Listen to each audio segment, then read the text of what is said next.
आज मेरी आयु केवल 27 साल की है। यह जीवन न दीर्घता के हिसाब से बड़ा है न गुण के हिसाब से, तो भी इसका एक विशेष मूल्य है। यह उस फूल के समान है जिसके वक्ष पर भ्रमर आ बैठा हो और उसी पदक्षेप के इतिहास ने उसके जीवन के फल में गुठली का सा रूप धारण कर लिया हो। वह इतिहास आकार में छोटा है, उसे छोटा करके ही लिखूंगा। जो छोटे को साधारण समझने की भूल नहीं करेंगे, वे इसका रस समझेंगे। कॉलेज में पास करने के लिए जितनी परीक्षाएं थी सब मैंने खत्म कर ली हैं। बचपन में मेरे सुंदर चेहरे को लेकर पंडित जी को सेमल के फूल तथा मकाल फल, बाहर से देखने में सुंदर तथा भीतर से दुर्गंध युक्त और अखाद्य गूदे वाला एक फल के साथ मेरी तुलना करके हंसी उड़ाने का मौका मिला था। तब मुझे इससे बड़ी लज्जा लगती थी, किंतु बड़े होने पर सोचता रहा हूँ कि यदि पुनर्जन्म हो तो मेरे मुख पर स्वरूप और पंडित जी के मुख पर विद्रूप इसी प्रकार प्रकट हो। एक दिन था जब मेरे पिता गरीब थे। वकालत करके उन्होंने बहुत सा रुपया कमाया। भोग करने का उन्हें पल भर भी समय नहीं मिला। मृत्यु के समय उन्होंने जो लंबी सांस ली थी वही उनका पहला अवकाश था। उस समय मेरी अवस्था कम थी। माँ के ही हाथों मेरा लालन पालन हुआ। माँ गरीब घर की बेटी थी, अतः हम धनी थे। यह बात ना तो वे भूलती और ना मुझे भूलने देती। बचपन में मैं सदा गोद में ही रहा, शायद इसलिए मैं अंत तक पूरी तौर पर वयस्क ही नहीं हुआ। आज ही मुझे देखने पर लगेगा जैसे मैं अन्नपूर्णा की गोद में गजानन का छोटा भाई हूँ। मेरे असली अभिभावक थे मेरे मामा। वे मुझसे मुश्किल से 6 वर्ष बड़े होंगे, किंतु फल्गु की रेती की तरह उन्होंने हमारे सारे परिवार को अपने हृदय में सोख लिया था। उन्हें खोदे बिना इस परिवार का एक भी बूंद रस पाने का कोई उपाय नहीं। इसी कारण मुझे किसी भी वस्तु के लिए कोई चिंता नहीं करनी पड़ती। हर कन्या के पिता स्वीकार करेंगे कि मैं सत्पात्र हूँ। हुक्का तक नहीं पीता। भला आदमी होने में कोई झंझट नहीं है, अतः मैं नितांत भला मानस हूँ। माता का आदेश मानकर चलने की क्षमता मुझ में है, वस्तुतः न मानने की क्षमता मुझ में नहीं है। मैं अपने को अंतःपुर के शासन अनुसार चलने के योग्य ही बना सका हूँ। यदि कोई कन्या स्वयंवरा हो तो इन सुलक्षणों को याद रखे। बड़े बड़े घरों से मेरे विवाह के प्रस्ताव आए थे, किंतु मेरे मामा का जो धरती पर मेरे भाग्य देवता के प्रधान एजेंट थे, विवाह के संबंध में एक विशेष मत था। अमीर की कन्या उन्हें पसंद न थी। हमारे घर जो लड़की आए वह सिर झुकाए हुए आए, वे यही चाहते थे। फिर भी रुपये के प्रति उनकी नस नस में आसक्ति समाई हुई थी। वे ऐसा समधी चाहते थे जिसके पास धन तो ना हो पर जो धन देने में त्रुटि ना करे, जिसका शोषण तो कर लिया जाए पर जिसे घर आने पर गुड़गुड़ी के बदले बंधे हुक्के में गुड़गुड़ी हुक्का अधिक सम्मान सूचक समझा जाता है। बंधा हुक्का मामूली हुक्का होता है। तंबाकू देने पर जिसकी शिकायत न सुननी पड़े। मेरा मित्र हरीश कानपुर में काम करता था।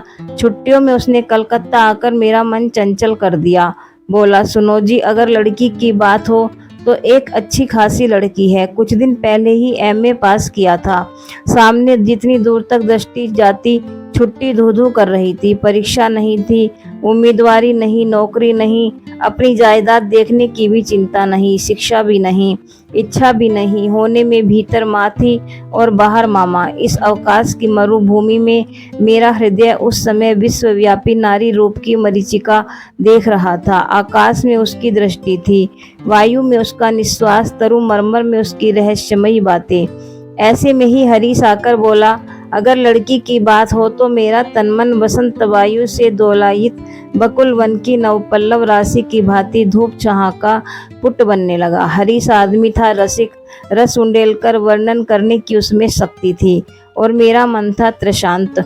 मैंने हरीश से कहा, एक बार मामा से बात चलाकर देखो। बैठक जमाने में हरीश आदित्य था, इससे सर्वत्र उसकी खातिर होती थी। मामा भी उसे पाकर छोड़ना नहीं चाहते थे। बात उनकी बैठक में चली। लड़की की अपेक्षा लड़की के पिता की जानकारी ही उनके लिए महत्वपूर्ण थी। पिता की अवस्था में वे जैसी चाहते थे वैसी ही थी। किसी जमाने में उनके वंश में लक्ष्मी का मंगल घट भरा रहता था। इस समय उसे शून्य ही समझो, फिर भी तले में थोड़ा बहुत बाकी था। अपने प्रांत में वंश मर्यादा की रक्षा करके चलना सहज न समझकर वे पश्चिम में जाकर वास कर रहे थे। वहाँ गरीब गृहस्थ की ही भांति रहते थे।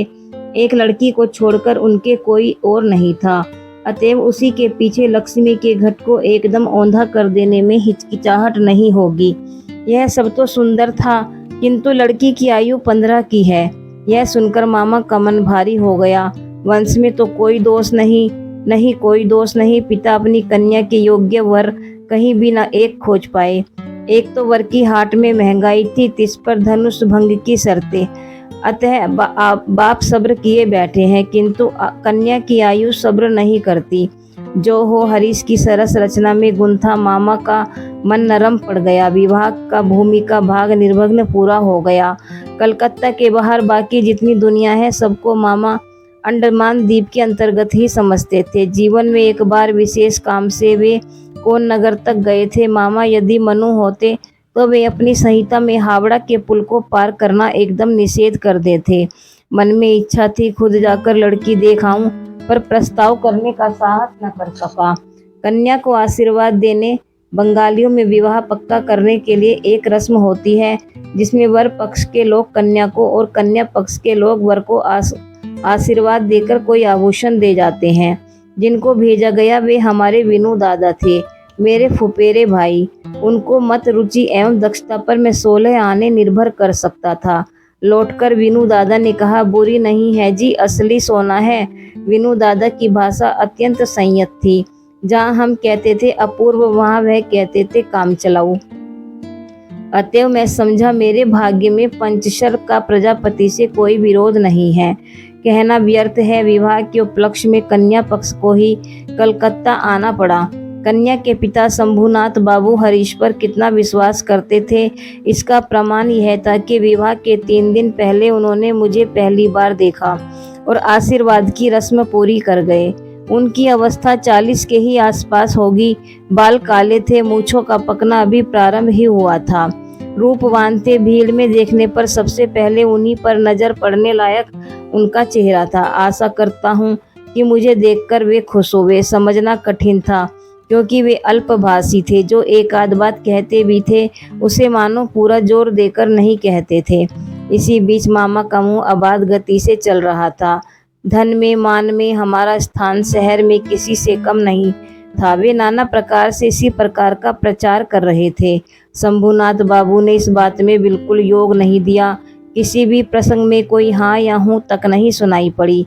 मैं होता तो निरुत्साहित हो जाता, किंतु मामा को हतोत्साहित करना कठिन था। उन्होंने शंभुनाथ बाबू का शांत स्वभाव देखकर सोचा कि आदमी बिल्कुल निर्जीव है, तनिक भी तेज नहीं। समधियों में और जो हो तेज भाव होना पाप है। अतएव मन ही मन मामा खुश हुए। शंभुनाथ बाबू जब उठे तो मामा ने संक्षेप में ऊपर से ही उनको विदा कर दिया। गाड़ी में बिठाने नहीं गए। दहेज के संबंध में दोनों पक्षों में बात पक्की हो गई थी। मामा अपने को असाधारण चतुर समझकर गर्व करते थे। बातचीत में वे कहीं भी कोई छिद्र न छोड़ते। रुपये की संख्या तो निश्चित थी ही, ऊपर से गहना कितने भर एवं सोना किस दर का होगा, यह भी एकदम तय हो गया था। मैं स्वयं इन बातों में नहीं था, न जानता ही था कि क्या लेन देन निश्चित हुआ है। मैं जानता था कि यह स्थूल भागी विवाह का एक प्रधान अंग है एवं उस अंश का भार जिनके ऊपर है वे एक कौड़ी भी नहीं ठगाएंगे। वस्तुतः अत्यंत चतुर व्यक्ति के रूप में मामा हमारे सारे परिवार में गर्व की प्रधान वस्तु थे। जहाँ कहीं भी कोई हमारा संबंध हो, पर्वत ही बुद्धि की लड़ाई में जीतेंगे। यह बिल्कुल पक्की बात थी। इसलिए हमारे यहाँ कभी न रहने पर भी एवं दूसरे पक्ष में कठिन हवाव होते हुए भी हम जीतेंगे, हमारे परिवार की जिद थी। इसमें चाहे कोई बचे या मरे। हल्दी चढ़ाने की रस्म बड़ी धूमधाम से हुई। ढोने वाले इतने थे कि उनकी संख्या का हिसाब कर रखने के लिए क्लर्क रखना पड़ता।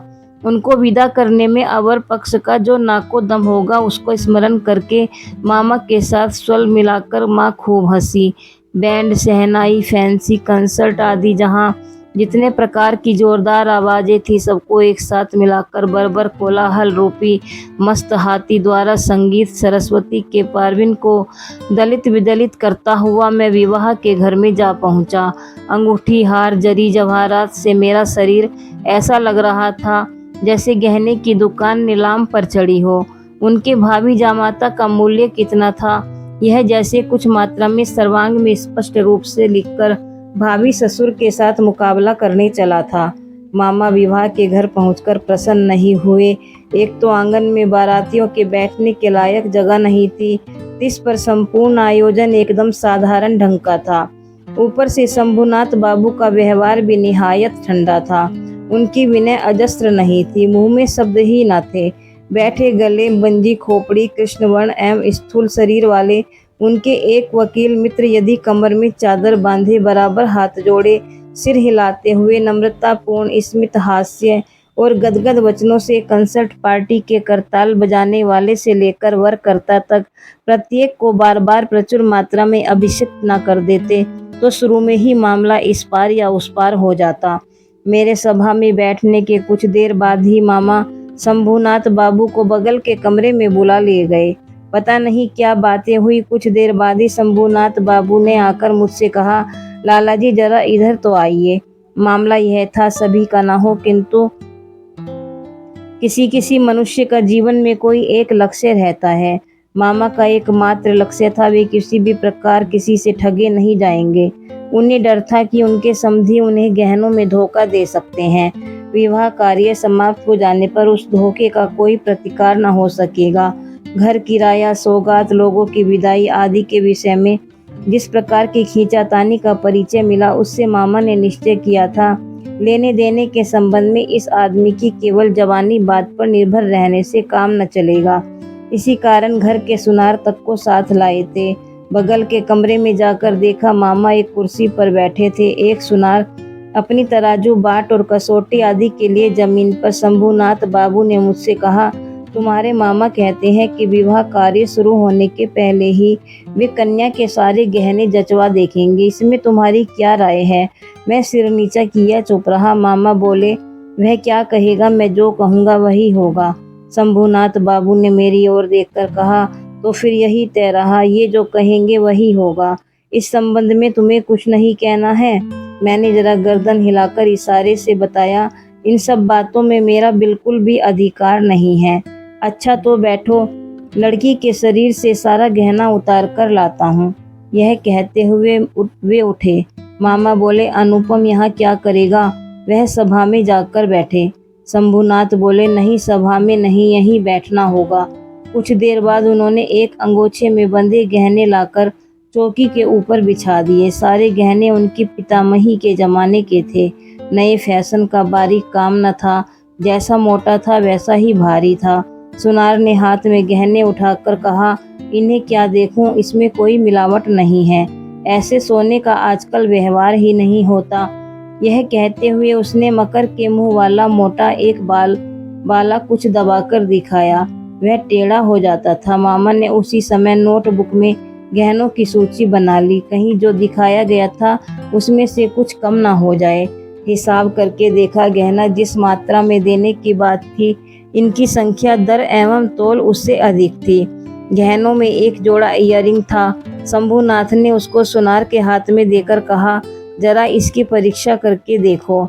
सुनार ने कहा, यह विलायती माल है, इसमें सोने का हिस्सा मामूली ही है। शंभू बाबू ने इयररिंग जोड़ी मामा के हाथ में देते हुए कहा, इसे आप ही रखें।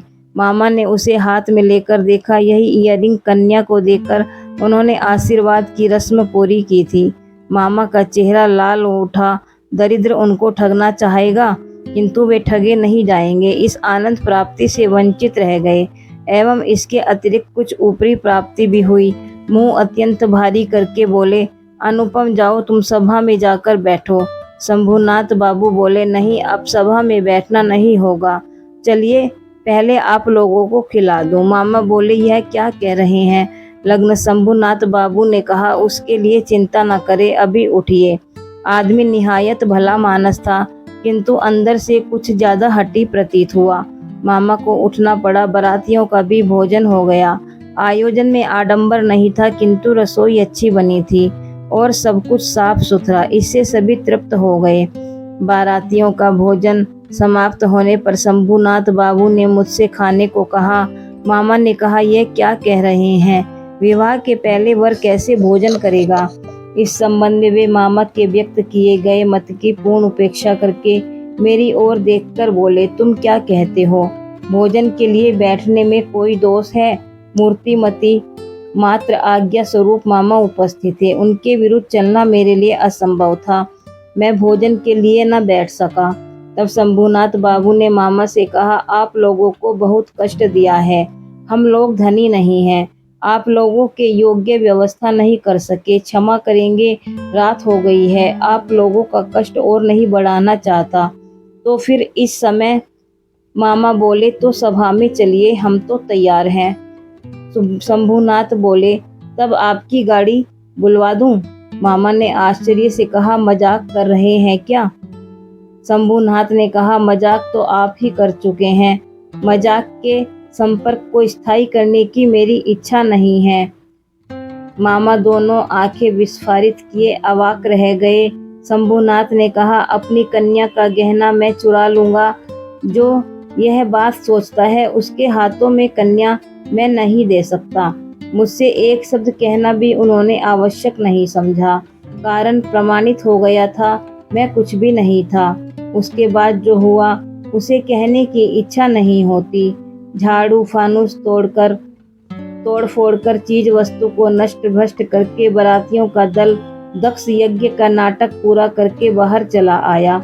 घर लौटने पर बैंड शहनाई और कंसर्ट सब साथ नहीं बजे एवं अभ्रक के झाड़ों ने आकाश के तारों के ऊपर अपने कर्तव्य का निर्वाह करके कहाँ महानिर्वाण प्राप्त किया, पता ही नहीं चला।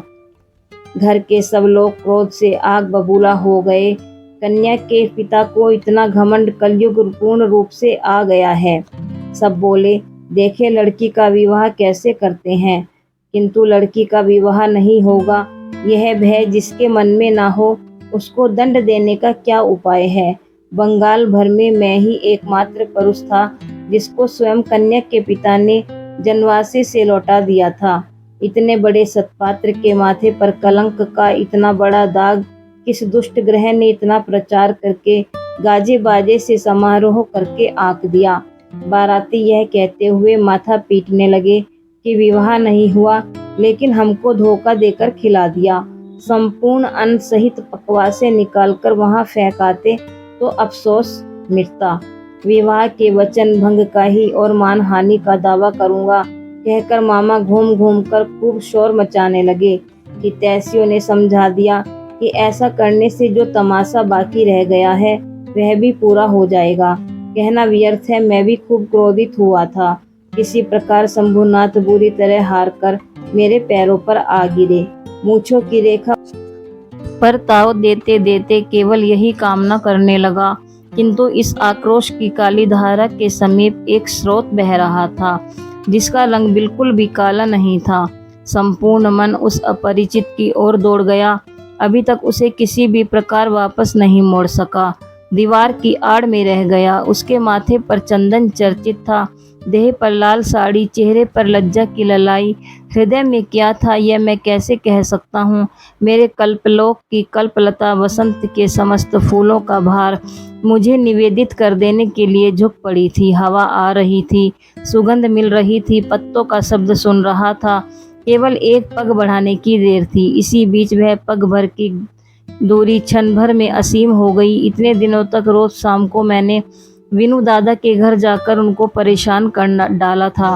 विनू दादा की वर्णन शैली की अत्यंत सघन संक्षिप्तता के कारण उनकी प्रत्येक बात ने स्फुलिंग के समान मेरे मन में आग लगा दी थी। मैंने समझा था कि लड़की का रूप बड़ा अपूर्व था, किंतु न तो उसे आंखों देखा था और न उसका चित्र। सब कुछ अस्पष्ट रह गया। बाहर तो उसने पकड़ दी ही नहीं, उसने मन में भी न ला सका। इसी कारण भूत के समान दीर्घ निश्वास लेकर मन उस दिन की उस विवाह सभा की दीवार के बाहर चक्कर काटने लगा। हरीश से सुना लड़की को मेरा फोटोग्राफ दिखाया गया था। पसंद अवश्य किया होगा, न करने का तो कोई कारण ही नहीं था। मेरा मन कहता है वह चित्र उसने किसी बक्स में छिपा कर रखा है, कमरे का दरवाजा बंद करके अकेली किसी निर्जन दोपहरी में। क्या वह उसे खोलकर न देखती होगी? जब झुककर देखती होगी तब चित्र के ऊपर क्या उसके मुख के दोनों ओर से खुले बाल आकर नहीं पड़ते होंगे अकस्मात बाहर। किसी के पैर की आहट पाते ही क्या वह झटपट अपने सुगंधित अंचल में चित्र को छिपा न लेती होगी। दिन बीत जाते हैं, 1 वर्ष बीत गया। मामा तो लज्जा के मारे विवाह संबंध की बात ही न छेड़ पाते। माँ की इच्छा थी मेरे अपमान की बात जब समाज के लोग भूल जाएंगे तब विवाह का प्रयत्न करेंगी। दूसरी ओर मैंने सुना कि शायद उस लड़की को अच्छा वर मिल गया है, किंतु उसने प्रण किया है कि विवाह नहीं करेगी। सुनकर मन आनंद के आवेश से भर गया। मैं कल्पना में देखने लगा, वह अच्छी तरह खाती नहीं, संध्या हो जाती है, वह बाल बांधना भूल जाती है। उसके पिता उसके मुख की ओर देखते हैं और सोचते हैं, मेरी लड़की दिनों दिन ऐसी क्यों होती जा रही है। अकस्मात किसी दिन उसके कमरे में आकर देखते हैं, लड़की के नेत्र आंसुओं से भरे हैं। पूछते हैं, बेटी तुझे क्या हो गया है, मुझे बता। लड़की झटपट आंसू पोंछकर कहती है, कहाँ, कुछ भी तो नहीं हुआ पिताजी। बाप की इकलौती लड़की है न, बड़ी लाडली लड़की है। अनावृष्टि के दिनों में फूल की कली के समान जब लड़की एकदम मुरझा गई तो पिता के प्राण और अधिक सहन न कर सके। मान त्याग कर वे दौड़कर हमारे दरवाजे पर आए। उसके बाद मन में जो काले रंग की धारा बह रही थी वह मानो काले सांप के समान रूप धरकर फुंकार उठी। उसने कहा, अच्छा है, फिर एक बार विवाह का साज सजाया जाए, रोशनी जले, देश विदेश के लोगों को निमंत्रण दिया जाए। उसके बाद तुम वर के मोर को पैरों से कुचलकर दल बल लेकर सभा से उठकर चले जाओ। किंतु जो धारा अश्रुजल के समान शुभ्र थी वह राजहंस का रूप धारण करके बोली, जिस प्रकार मैं एक दिन दमयंती के पुष्पवन में गई थी, मुझे उसी प्रकार एक बार उड़ जाने दो। मैं विरहनी के कानों में एक बार सुख संदेह दे आऊं। इसके बाद दुख की रात बीत गई। नव वर्षा का जल बरसा, म्लान फूल ने मुंह उठाया। इस बार उस दीवार के बाहर सारी दुनिया के और सब लोग रह गए। केवल एक व्यक्ति के भीतर प्रवेश किया। फिर मेरी कहानी खत्म हो गई। लेकिन कहानी ऐसे खत्म नहीं हुई। जहाँ पहुंचकर वह अनंत हो गई है, वहाँ का थोड़ा सा विवरण बताकर अपना यह लेख समाप्त करूँगा। माँ को लेकर तीर्थ करने जा रहा था। भार मेरे ही ऊपर था, क्योंकि मामा इस बार भी हावड़ा पुल के पार नहीं हुए। रेलगाड़ी में सो रहा था। झोंके खाते खाते दिमाग में नाना प्रकार के बिखरे स्वप्नों का झुनझुना बज रहा था। अकस्मात किसी एक स्टेशन पर जाग पड़ा। वह प्रकाश अंधकार मिश्रित एक स्वप्न था। केवल आकाश के तारागण चिरपरिचित थे और सब अपरिचित अस्पष्ट था। स्टेशन की कई सीधी खड़ी बत्तियां प्रकाश द्वारा यह धरती कितनी अपरिचित है एवं जो चारों ओर है वह कितना अधिक दूर है, यही दिखा रही थी। गाड़ी में माँ सो रही थी। बत्ती के नीचे हरा पर्दा टंगा था। ट्रंक बक्स सामान सब एक दूसरे के ऊपर तितर बितर पड़े थे। वह मानो स्वप्नलोक का उल्टा पुल्टा सामान हो, जो संध्या की हरी बत्ती के टिमटिमाते प्रकाश में होने और न होने के बीच में न जाने किस ढंग से पड़ा था। इस बीच उस विचित्र जगत की अद्भुत रात में कोई बोल उठा, जल्दी आ जाओ, इस डिब्बे में जगह है। लगा जैसे गीत सुना हो। बंगाली लड़की के मुख से बंगला बोली कितनी मधुर लगती है। इसका पूरा अनुमान ऐसे अनुपयुक्त स्थान पर अचानक सुनकर ही किया जा सकता है, किंतु इस स्वर को निरी एक लड़की का स्वर कहकर श्रेणी मुक्त कर देने से काम नहीं चलेगा। यह किसी अन्य व्यक्ति का स्वर था। सुनते ही मन कह उठता है, ऐसा तो पहले कभी नहीं सुना। गले का स्वर मेरे लिए सदा ही बड़ा सत्य रहा है। रूप भी कम बड़ी वस्तु नहीं है, किंतु मनुष्य में जो अंतरतम और अनिवर्चनीय है, मुझे लगता है जैसे कंठ स्वर उसी की ही आकृति हो। चटपट जंगला खोलकर मैंने मुंह बाहर निकाला। कुछ भी न दिखा। प्लेटफार्म पर अंधेरे में खड़े गार्ड ने अपनी एक आंख वाली लालटेन हिलाई। गाड़ी चल दी। मैं जंगले के पास बैठा रहा। मेरी आंखों के सामने कोई मूर्ति न थी, किंतु हृदय में एक हृदय का रूप देखने लगा, जैसे इस तारामयी रात्रि के समान हो, जो आवृत कर लेती है किंतु उसे पकड़ा नहीं जा सकता। जो स्वर अपरिचित कंठ के स्वर, क्षण भर में ही तुम मेरे चिर परिचित के आसन पर आकर बैठ गए हो। तुम कैसे अद्भुत हो। चंचल काल के क्षुब्ध हृदय के ऊपर के फूल के समान खिले हो, किंतु उसकी लहरों के आंदोलन से कोई पंखुड़ी तक नहीं हिलती। अपरिमेय कोमलता में जरा भी दाग नहीं पड़ता। गाड़ी लोहे के मृदंग पर ताल देती हुई चली। मैं मन ही मन गाना सुनता जा रहा था। उसकी एक ही टेक थी, डिब्बे में जगह है क्या, जगह है क्या, जगह मिले कैसे, कोई किसी को नहीं पहचानता।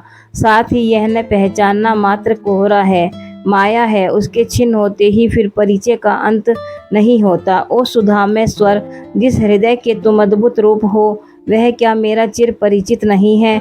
जगह है, जल्दी बुलाया था, जल्दी ही आया हूँ, क्षण भर भी देर नहीं की है।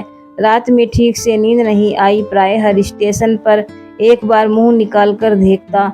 भय होने लगा कि जिसको देख नहीं पाया वह कहीं रात में ही ना उतर जाए। दूसरे दिन सुबह एक बड़े स्टेशन पर गाड़ी बदलनी थी। हमारे टिकट फर्स्ट क्लास के थे। आशा थी भीड़ नहीं होगी। उतरकर देखा, प्लेटफार्म पर साहबों के अंतर्दलियों का दल सामान लिए गाड़ी की प्रतीक्षा कर रहा है। फौज के कोई एक बड़े जनरल साहब भ्रमण के लिए निकले थे। 2-3 मिनट के बाद ही गाड़ी आ गई। समझा फर्स्ट क्लास की आशा छोड़नी पड़ेगी। माँ को लेकर किस डब्बे में चढ़ लूं, इस बारे में बड़ी चिंता में पड़ गया।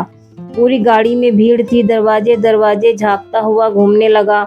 इसी बीच सेकंड क्लास के डिब्बे से एक लड़की ने मेरी माँ को लक्ष्य करके कहा, आप हमारे डिब्बे में आइए ना, यहाँ जगह है। मैं तो चौंक पड़ा। वही अद्भुत मधुर स्वर और वही गीत की टेक। जगह है, क्षण भर की भी देर न करके माँ को लेकर डब्बे में चढ़ गया। सामान चढ़ाने का समय प्राय नहीं था। मेरे जैसा असमर्थ दुनिया में कोई न होगा। उस लड़की ने ही कुलियों के हाथ से झटपट चलती गाड़ी में हमारे बिस्तर आदि खींच लिए। फोटो खींचने का मेरा एक कैमरा स्टेशन पर ही छूट गया, ध्यान ही न रहा। उसके बाद क्या लिखूं नहीं जानता। मेरे मन में एक अखंड आनंद की तस्वीर है, उसे कहाँ से शुरू करूं, कहाँ समाप्त करूं। बैठे बैठे एक वाक्य के बाद दूसरे वाक्य की योजना करने की इच्छा नहीं होती। इस बार उसी स्वर को आंखों से देखा। इस समय भी वह स्वर ही जान पड़ा। माँ के मुंह की ओर ताका, देखा कि उनकी आंखों के पलक नहीं गिर रहे थे। लड़की की अवस्था 16 या 17 की होगी, किंतु नवयौवन ने उसके देह मन पर कहीं भी जैसे जरा भी भार न डाला हो। उसकी गति, सहज दीप्ति, निर्मल सौंदर्य की सुचिता अपूर्व थी। उसमें कहीं और कोई जड़ता न थी। देख रहा हूँ, विस्तार से कुछ भी कहना मेरे लिए असंभव है। यही नहीं, वह किस रंग की साड़ी किस प्रकार पहने हुई थी, यह भी ठीक से नहीं कह सकता। यह बिल्कुल सत्य है कि उसकी वेशभूषा में ऐसा कुछ न था जो उसे छोड़कर विशेष रूप से आंखों को आकर्षित करे। वह अपने चारों ओर की चीजों से बढ़कर थी। रजनीगंधा की शुभ्र मंजरी के समान सरल वृत्त के ऊपर स्थित जिस वृक्ष पर खिली थी, उसका एकदम अतिक्रमण कर गई थी। साथ में 2-3 छोटी छोटी लड़कियां थी। उनके साथ हंसी और बातचीत का अंत न था। मैं हाथ में लिए एक पुस्तक लिए उस ओर कान लगाए था। जो कुछ कान में पड़ रहा था वह सब तो बच्चों के साथ बचपने की बातें थी। उसका विशेष तत्व यह था कि उसमें अवस्था का अंतर बिल्कुल भी नहीं था। छोटों के साथ वह अनायास और आनंद पूर्वक छोटी हो गई थी। साथ में बच्चों की कहानियों की सचित्र पुस्तकें थी। उसी की कोई कहानी सुनाने के लिए लड़कियों ने उसे घेर लिया था। यह कहानी अवश्य ही उन्होंने 20-25 बार सुनी होगी। लड़कियों का इतना आग्रह क्यों था, यह मैं समझ गया। उस सुधा कंठ की सोने की छड़ी से सारी कहानी सोना हो जाती थी। लड़की का संपूर्ण तनमन पूरी तरह प्राणों से भरा था। उसकी सारी चाल ढाल स्पर्श में प्राण उमड़ रहा था। अतः लड़कियां जब उसके मुंह से कहानी सुनती तब कहानी नहीं उसी को सुनती। उनके हृदय पर प्राणों का झरना झर पड़ता। उनके इस उद्भासित प्राण ने मेरी उस दिन की सारी सूर्य किरणों को सजीव कर दिया। मुझे लगा, मुझे जिस प्रकृति ने अपने आकाश से वेष्टित रखा है वह उस तरुणी के अक्लांत अम्लान प्राणों का विश्वव्यापी विस्तार है।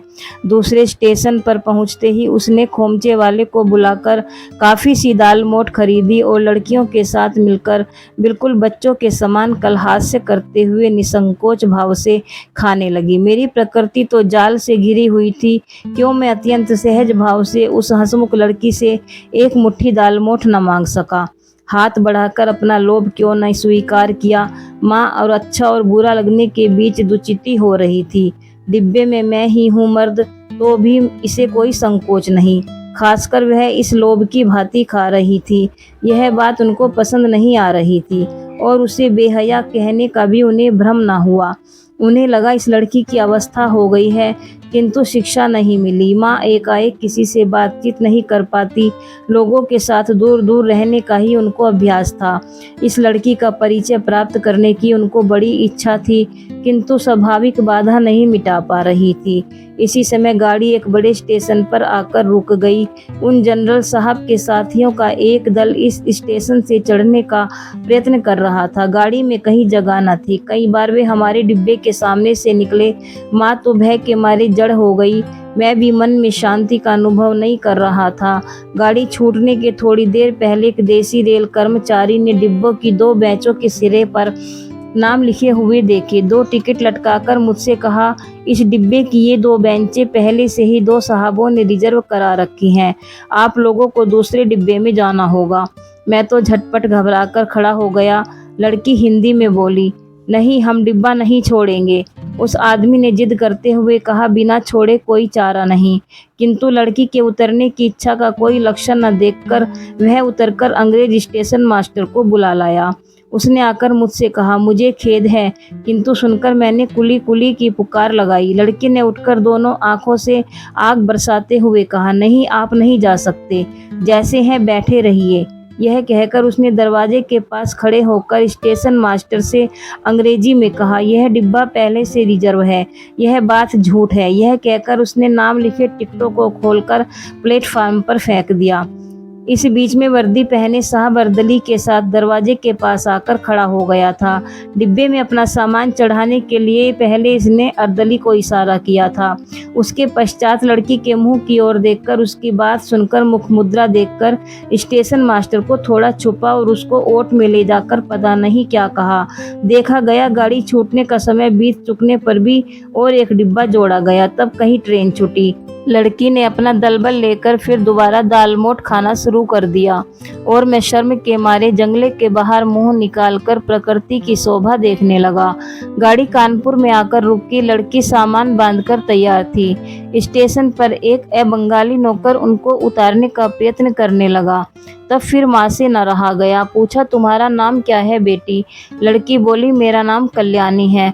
सुनकर माँ और मैं दोनों ही चौंक पड़े। तुम्हारे पिता? वे यहाँ डॉक्टर हैं, उनका नाम शंभुनाथ सेन है। उसके बाद ही वे उतर गई।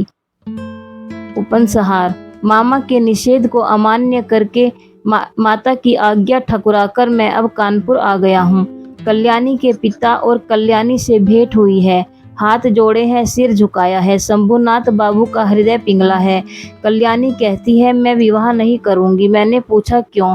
उसने कहा, मात्र आज्ञा। जब हो गया इस ओर भी मातुल है क्या? बाद में समझा मातृभूमि है। वह संबंध टूट जाने के बाद से कल्याणी ने लड़कियों को शिक्षा देने का व्रत ग्रहण कर लिया है, किंतु मैं आशा न छोड़ सका। वह स्वर मेरे हृदय में आज भी गूंज रहा है। वह मानो कोई उस पार की वंशी हो, मेरी दुनिया के बाहर से आई थी, मुझे सारे जगत के बाहर बुला रही थी। और वह जो रात के अंधकार में मेरे कान में पड़ा था, जगह है, वह मेरे चिरजीवन के संगीत की टेक बन गई। उस समय मेरी आयु थी 23, अब हो गई है 27। अभी तक आशा नहीं छोड़ी है, किंतु मातुल को छोड़ दिया है। इकलौता लड़का होने के कारण माँ मुझे नहीं छोड़ सकी। तुम सोच रहे होंगे मैं विवाह की आशा करता हूँ। नहीं, कभी नहीं। मुझे याद है बस उस रात के अपरिचित कंठ के मधुर स्वर की आशा। जगह है, अवश्य है, नहीं तो खड़ा होऊंगा। इसी से वर्ष के बाद वर्ष बीतते जाते हैं। मैं यहीं हूँ, भेंट होती है, वही स्वर सुनता हूँ। जब अवसर मिलता है उसका काम कर देता हूँ। और मन कहता है, यही तो जगह मिली है। और ही अपरिचिता, तुम्हारा परिचय पूरा नहीं हुआ, पूरा होगा भी नहीं, किंतु मेरा भाग्य अच्छा है, मुझे जगह मिल चुकी है।